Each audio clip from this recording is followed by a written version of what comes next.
親愛嘅弟兄姊妹平安，今日我哋要一同嚟思考主耶穌教導我哋嘅主禱文。呢段經文唔單止係我哋信仰生活中最熟悉嘅禱告之一，更係上帝對我哋生命嘅指引同祝福。呢短短幾句話包含咗整個基督徒生活嘅核心，從敬拜、信服到生活所需，再到赦免與保護，每一句都深刻咁連接我哋同天父嘅關係。首先，主禱文開頭提到我哋喺天上嘅父，每當我哋禱告嘅時候，我哋唔係喺度向一個遙不可及嘅神明傾訴，而係向一位慈愛嘅父親傾訴。呢位天父創造咗天地萬物，佢擁有無限嘅智慧同權柄，但佢卻願意俯就卑微嘅人類，成為我哋可以依靠嘅父親。我哋喺天上嘅父提醒我哋，無論生命中遭遇乜嘢樣嘅困難或挑戰，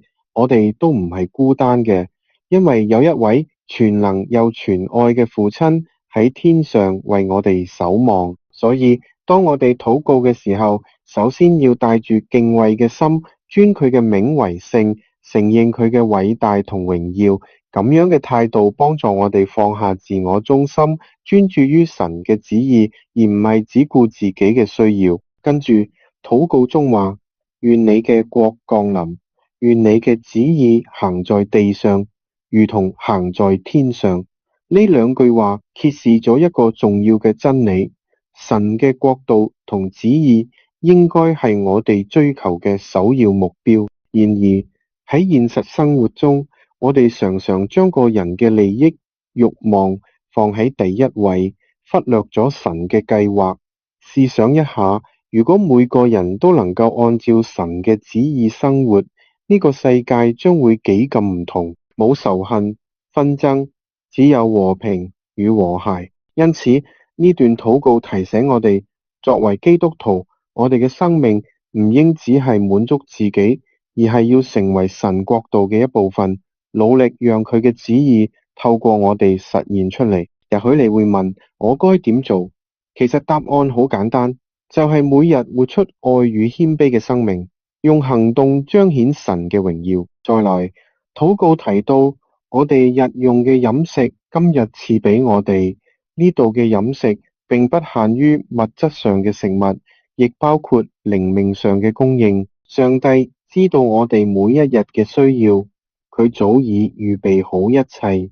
然而，有時候我哋會因為焦慮未來而失去平安，忘記咗信靠佢嘅重要性。呢句說話提醒我哋唔好為明天憂慮，因為今日嘅恩典已經足夠我哋使用。只要我哋相信神嘅信實，佢必定會按住佢嘅方式供應我哋嘅一切所需。呢個係一種對神完全信靠嘅信心，亦係我哋在世生活嘅一種智慧。另外，禱告中提到免我哋嘅債，如同我哋免咗人嘅債。佢直指人際關係中最根本嘅問題，饒恕。喺呢個充滿傷害嘅世界裏，我哋好容易被別人嘅言行刺痛，甚至耿耿於懷。但耶穌話俾我哋知，若果我哋希望得到天父嘅赦免，我哋亦都必須學會饒恕別人。饒恕唔係一件容易嘅事，但係佢卻係釋放自己嘅關鍵。當我哋選擇饒恕嘅時候，我哋嘅心靈先至能夠真正得到自由，唔再被過去嘅痛苦捆綁。更重要嘅係，饒恕反映咗我哋對神恩典嘅理解，因為我哋本係罪人，卻蒙受咗佢無條件嘅寬恕。最後，禱告提到，唔叫我哋遇見試探，救我哋脫離兇惡。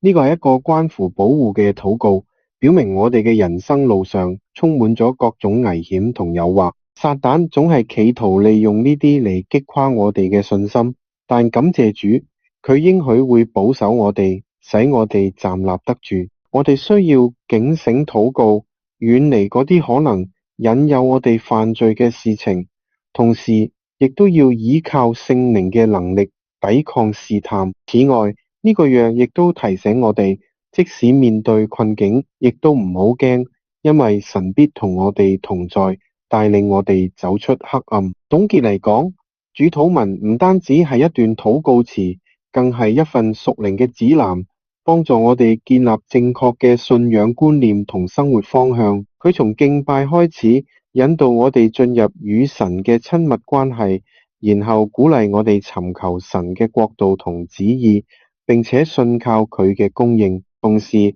佢亦教導我哋如何處理人際關係中嘅饒恕問題，以及如何喺試探中站立得穩。